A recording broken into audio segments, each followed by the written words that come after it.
Junk economics strikes again, as do Yemeni bodega owners. Economist Michael Hudson joins me on the show this week, and we learn about a Yemeni bodega owner strike from the Diverse Filmmakers Alliance. All that and a few words from me on the Trump-Pence budget. It's not a cut, it's a conversion. Welcome to the Laura Flanders Show, the place where the people who say it can't be done take a back seat to the ones who are doing it.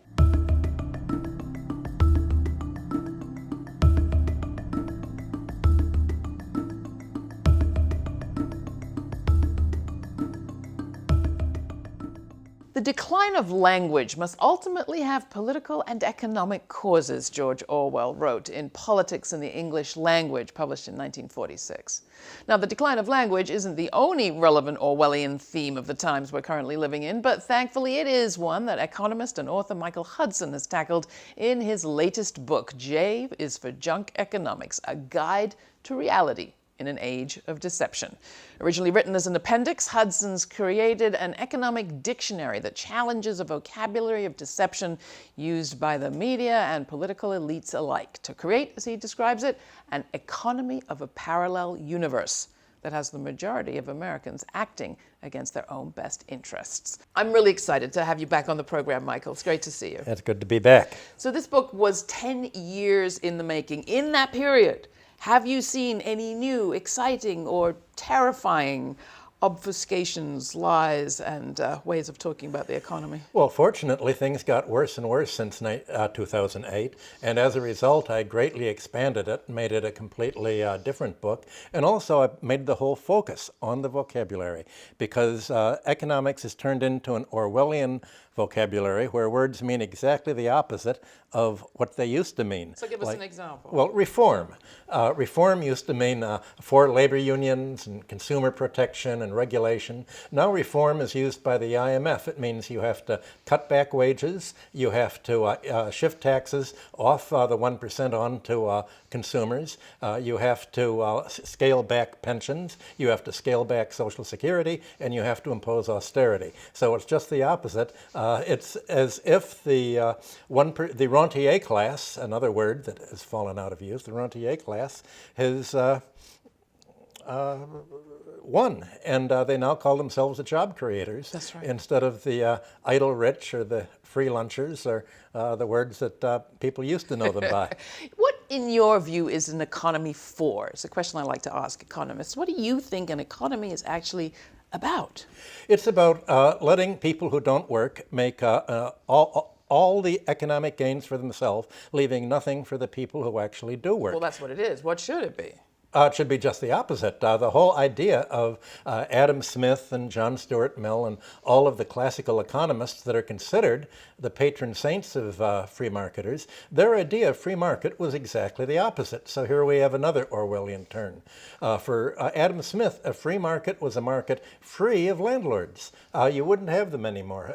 That was the first thing that he picked up in his travels in France with the physiocrats. John Stuart Mill said, economic rent is what landlords make in their sleep without working. And he wanted the government, basically they were called Ricardian socialists. They wanted the government to collect all the rent so that the only income people would get would be income they make from actually being productive, for making things, for making goods and services. And now the idea of productivity is just the reverse. It's defined as how much money Goldman Sachs, for instance, can make from the rest of the economy without doing any work.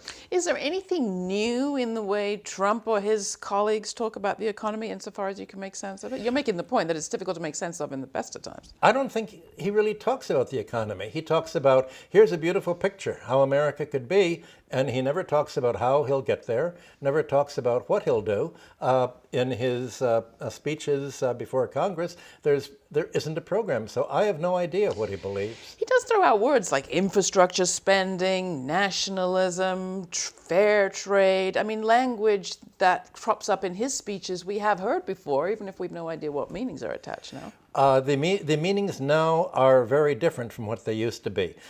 In the late 19th century, Simon Patton, who was the first economics professor at the first business school, the Wharton School of Business, said America's going to get rich on infrastructure because it's a fourth factor of production besides labor, land, and capital. Public infrastructure actually is the largest capital investment in every economy. Now we're talking schools, roads, everything. Hospitals. Yes, and these are most of the investment of every country is in this.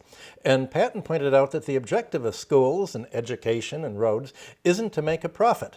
It's just the opposite. It's to lower the cost of living and lower the cost of doing business, because if the government provides this social infrastructure, free or on a subsidized basis, then you can afford to undersell other countries that have privatized the infrastructure. So when Donald Trump talks about private-public partnership, he means infrastructure for profit. So we're told that everything that's private is better than everything that's public. It's not true, but is that the case that he's making again today? Well, better for whom? It's better for the stock underwriters. It's better for the owners. The reason infrastructure was in the public domain for hundreds of years in Europe was because they're natural monopolies, and you don't want monopolists to own the roads or the schools or the cable systems or the health insurance, because they will try to squeeze the monopoly for whatever the market will bear. And that's called rent extraction.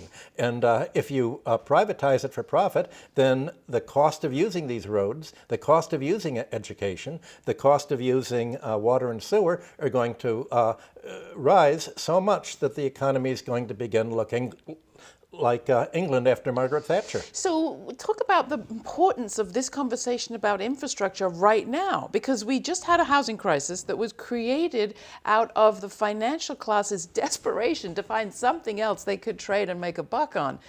Is the infrastructure the last thing that private capitalists have to exploit? It's like conquering a new country. It's the largest amount of wealth in the world that has not been privatized and grabbed. And basically privatization is what the Russians call it grabitization. And the way you grab it is financially. You force cities and states and governments into deficit, and you say, well, you can't pay the loans, like Greece. You'll have to repay by selling off the public domain. Sell us your ports, sell us your land, sell us your museums, sell us your tourist sites, sell us your schools, your electric companies, and now we will privatize them. And now, once they're privatized, not only do you have to pay profit, you have to pay interest, you have to pay management fees. The company looks like something Mitt Romney would have taken over, and you have huge capital gains, and you have to pay this in a foreign currency, because they're usually foreigners. Well, in this country, well, in Greece there was resistance. Yes. In this country, is there resistance? Do you see it out there? Did Bernie Sanders provide an alternative way of looking at things? Does Elizabeth Warren? Well, there have not been any marches against it.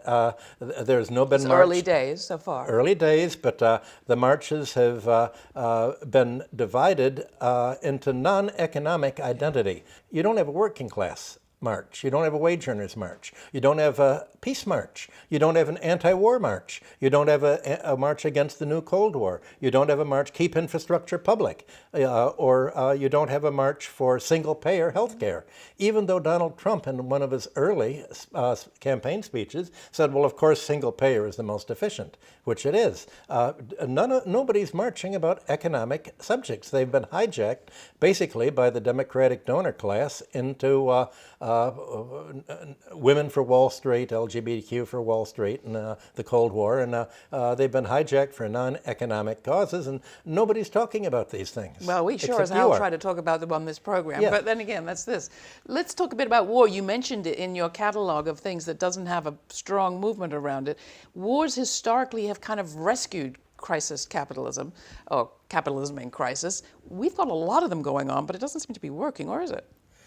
Working for whom? I mean, it's not working in the sense that Hillary's war in Libya destroyed the country and turned the arms over to ISIS, which President Obama said we're going to use ISIS to work with our friends against the bad dictator there. And essentially, this is part of Samantha Power's R2P, the responsibility to privatize, saying that if you don't protect your country and privatize it by selling to us, you're doing the wrong things, and we will have to protect you by bombing you so that there won't be any more people to oppose privatization and we can take over. So and that's pretty consistent across multiple administrations, first Bush, Clinton, second Bush, and Obama. Yes, it's all been as if it's a single administration, and basically it seems to be the what's called the dark state, and the people who were forcing Trump to get rid of Flynn and are now focusing their eyes on Trump, just in case he really was serious about making peace with Russia. I call it the light state. Come on now. What? Let's call it the light state Light for state. once. Let's touch on a couple of other things. One, I do want to hear what you made of the Bernie Sanders campaign and whether you think Elizabeth Warren provides any kind of alternative. And then finally, I think there's a lot of people out there who'd like some help in how do they make sense of the reporting that's coming their way. Among other things, we're being told the stock market is soaring, and that's somehow good for all of us. That the idea is bait and switch. The idea is to make it appear as if the stock market reflects how well the economy is doing, but it's really just the opposite. Stocks are pushed up by companies not investing in expanding in production. Instead of putting money into new investment, instead of putting money into the pension funds or improving living conditions, they're using their profits for stock buybacks and basically for dividend payouts. Now that pushes up the stock market instead of actual investment. So the higher the stock market goes, that means you're stripping the economy. It's called asset stripping. And asset stripping, which is pushing up the market, and debt leveraging is the exact opposite of how to really get rich. So the economy is being loaded down with debt. It's deindustrialized, and all of that is applauded on the mainstream media. You got an education in music. How did you get so smart about all this? And how can the rest of us get smarter, apart from reading your books, which is obvious? By never taking an economics course in college. I came to New York and I met an economist, friend of my best friend Gavin McFadgen, and the economist had trained most of the Wall Street leaders. And at that time in the 1960s, all the major bank economists were Marxists. You had to know how to read a balance sheet, and you had to know that the system was all about exploitation. If you went to business school and you didn't know that, you just couldn't do very well on Wall Street. So I got fascinated with Marx's theories of surplus value. I did get a PhD in economics as a union card, and I learned everything. Basically working as Chase Manhattan's balance of payments economist and Arthur Andersen, and for banks on Wall Street, about how the economy actually worked. And how do we get smarter? I mean, it does seem to me that in the era of Occupy Wall Street, there was a lot of talk about change in the curriculum of traditional economics teaching, whether it was at Harvard or Chicago or all the major schools. Has that progressed? Are people getting a more diversified view of economic theory, which after all is theory, not biblical truth? No, it's almost impossible to fix a discipline that has become so rigidified. And the University of Chicago, Harvard, the free marketers realized that in order to have a free market economy, you have to have a totalitarian control of the curriculum. You can't have any discussion of history or any alternative. That's Margaret Thatcher's principle. There is no alternative. So rather than try to reform a discipline where all of the perceptive people have dropped out, you'd have to create a new discipline. I called myself a futurist since the 1970s because that wasn't tainted with economics.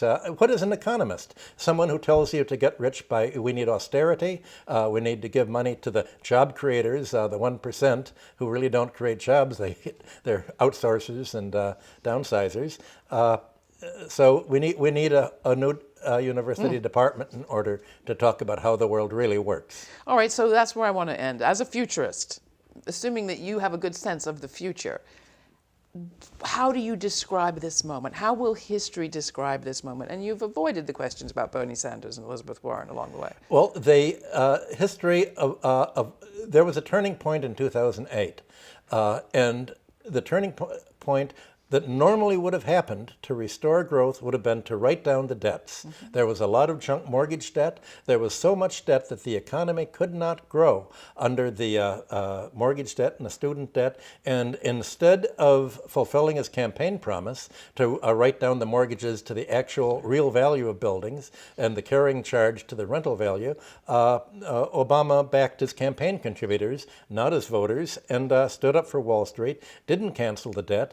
And so right now, as a result of what's happened in 2008, not only in America, but in Europe, that's become a dead zone for the Eurozone, in Greece, this will be the period of the slow crash, going gradually down and down and down as the debts mount up and crowd out spending on goods and services. So basically, it's an economic shrinkage that will continue until people finally think of an alternative and fight back, but the alternative is not going to come from economics departments. It'll have to come from the people realizing that things don't have to be this way. It doesn't have to be the way it is.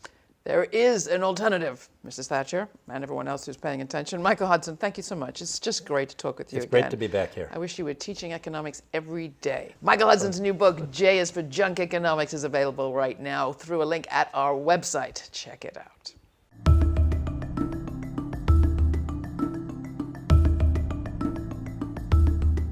When we understand the economy better and our role in it, we can demand more of that economy. In response to the January 27th Muslim ban, for example, Yemeni Americans across the 5 boroughs of New York City made their economic presence felt. Thousands of them closed shop on Thursday, February 2nd, to exercise and show their collective power and their place in New York's economy, which is pretty significant.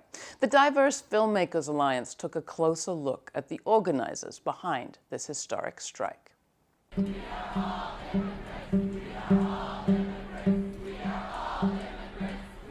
There is real fear in the air. People are afraid of being targeted. After 9/11, people weren't just in hiding, they just hid. They were terrified. But I was like, no, not this time. My phone that very evening was ringing off the hook in text messages, people asking for answers. They all had a story to share, a relative or an employee impacted by the ban. I have my husband, who is a Yemeni national. He escaped the war in the beginning of 2015. What's going to happen to his application? Is he going to join me? He was vetted for an entire year. And for this man to all of a sudden make everyone illegal, even green card holders, just really terrifying. This can't be right. You know, I'm an American, I have rights. The sorrow and devastation that I was told about that evening made them all just say, we need to find some way to make our voices heard. It all starts with an idea. In Facebook, someone put out the idea. We are here, we have store. We've got power. We own 90% of grocery stores and bodegas, bodegas in New York City. Zaid said to me, I have a really radical idea. So of course I braced myself and I was like, what is he about to tell me that is so radical? Let's shut down, just shut in the store, and then maybe we tie it with the protests. I think it showed Yemenis do contribute. They have businesses. They have relationship with their neighbors. They're not as bad as this executive order is trying to show them to be. I actually got chills. I got goosebumps. And my response to him was, this is a really great idea.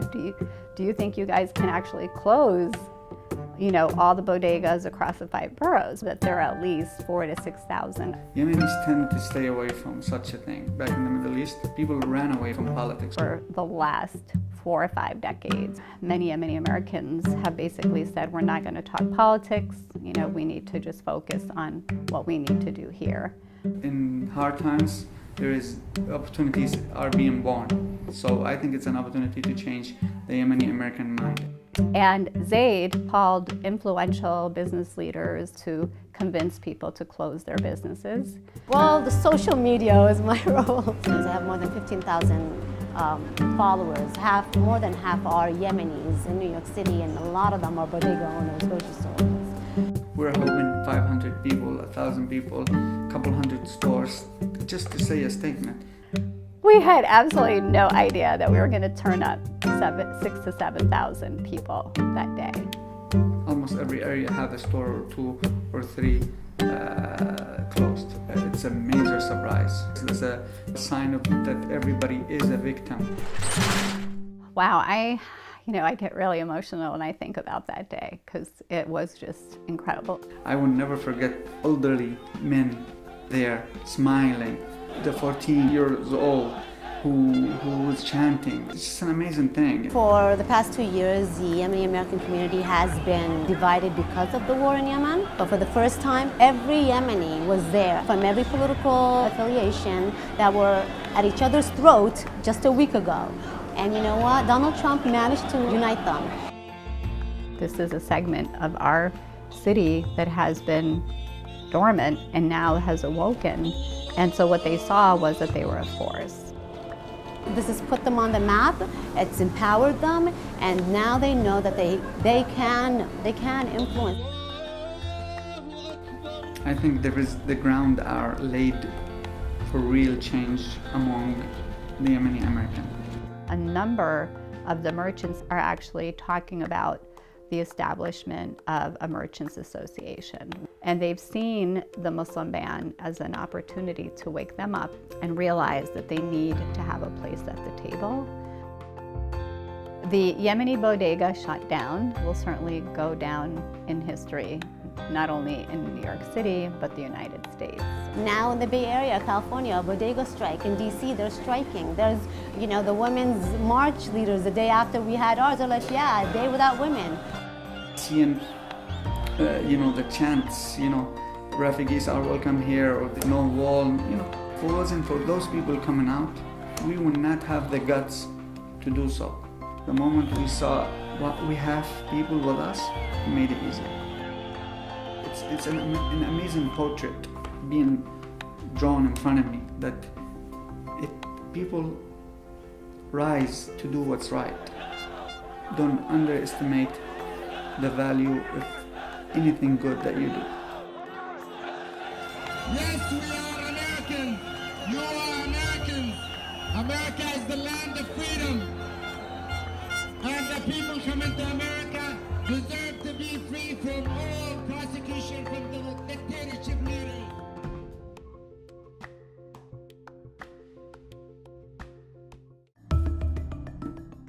Slashing safety nets, cutting public programs, shrinking life chances, and all our chances at clean water. My emails have begun to read like a horror movie script with round-the-clock slashing. The reason? Democrats and their pals are alarmed about the administration's budget. Sure enough, it's scary. The GOP plans to strip $54 billion from spending on all things human and ecological to increase already massive military spending. The president's plan would boost spending on so-called defense to well over 60 cents of every discretionary dollar in the budget. That's even as Donald Trump himself admits that years of military spending have left the Middle East, quote, far worse than it was 16 or 17 years ago. And let's not forget, when it comes to all this, the U.S. already spends more than the next 8 countries. That's China, Russia, Saudi Arabia, France, the UK, India, Germany, and Japan combined. And all those wars haven't made any of us safer. The U.S. military has a presence in 150 countries. Just how many countries are there? Sounding off one hell of an alarm is right, but let's get one thing clear for all those small government advocates out there, especially the ones that might have voted for Trump-Pence and be about to lose their drinking water. The administration isn't actually proposing to cut. It's proposing to convert public dollars to private ones by way of shifting them to private corporations with military-related contracts. As economist Michael Hudson lays out in his latest book, governments use so-called national security to subsidize private manufacturing and research. That's to say, it's a way to put public money into private hands. Don't like socialism for poor people? You certainly shouldn't like it for rich ones. The companies in question have no motivation to do anything efficiently. The more they charge, the more they profit. And that profit doesn't come back to us, it goes to private shareholders. We'll never know exactly how each defense dollar is spent, because while it's the government's biggest spender, it's the one department that's never audited. And why not? Several U.S. cities, including Charlottesville, Virginia, and New Haven, Connecticut, as well as Montgomery Church County, Maryland, a county of over 1 million, have passed resolutions opposing the president's proposal to shift $54 billion from humans and the environment to the military-industrial complex, and calling on Congress to shift all that money in the opposite direction. Your town, city, or county could do the same. worldbeyondwar.org has more information. In the meantime, though, don't let the Trump terror turn your head. It's not about cuts, it's about conversions of public dollars to private ones, concentrating power, wealth, and building stockpiles of deadly force that will be felt in our streets and also in our politics. Which takes me back to where I began, I suppose. It is a horror show. Let's stop it.